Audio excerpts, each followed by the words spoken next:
सभे मगहिया भाई बहन के भूलेटन काका के राम राम आथिन मगहिया खबर में सुनथिन देश दुनिया के खबर।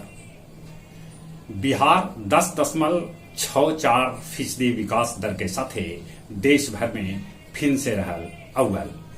दूसरा नंबर पर आसाम तो तीसरा नंबर पर दिल्ली रहल। चंद्रयान 3 के विक्रम लैंडर चांद से अब महज 30 किलोमीटर के दूरी पर है। सरकार बनावे जा रहल है एआई आधारित भाषा अनुवाद मंच भाषणी। ये बात प्रधानमंत्री कहल का। राहुल गांधी बाइक से पैंगोन पहुंचलन, कहलन इस जगह है सबला खूबसूरत। वहां वो अपन बाबूजी राजीव गांधी के याद कैलन। G20 सम्मेलन लेल दुल्हा लेखा सजावल जा रहल है दिल्ली। प्रेशर न बने से 2 घंटा तक पहाड़पुर स्टेशन पर रुकल रहल हावड़ा मुंबई मेल। शिमला शिव मंदिर हादसा में अबले 16 गो लाश निकाला जा चुकल है। लद्दाख में सेना के गाड़ी खाई में गिर गयल, जकरा में 9 गो सेना के जवान हो गलन शहीद। कनाडा में जंगल में लगल भीषण आग, 20,000 लोग के वहां से हटावल गए। पाकिस्तान तहरीके इंसाफ पार्टी के उपाध्यक्ष शाह महमूद कुरैशी के कर लेवल गए गिरफ्तार।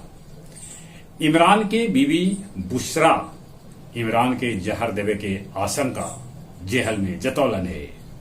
रूस 150 यूक्रेनी सैनिक के मार गिरौलक है, ये दावा कर रहा है।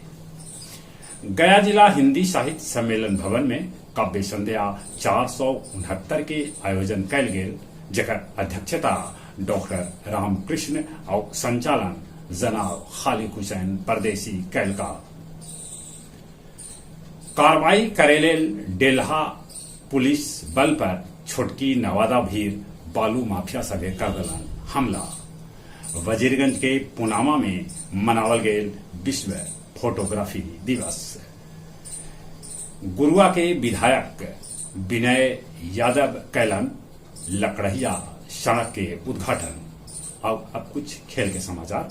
मेजबान आयरलैंड के साथे दोसर का T20 मैच आज।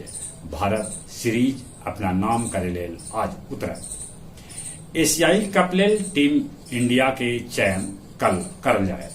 फीफा महिला विश्व कप के फाइनल आज स्पेन और इंग्लैंड के बीच हुए। ऑस्ट्रेलिया के हरा के स्वीडन फीफा महिला विश्व कप में तीसरा स्थान पहला।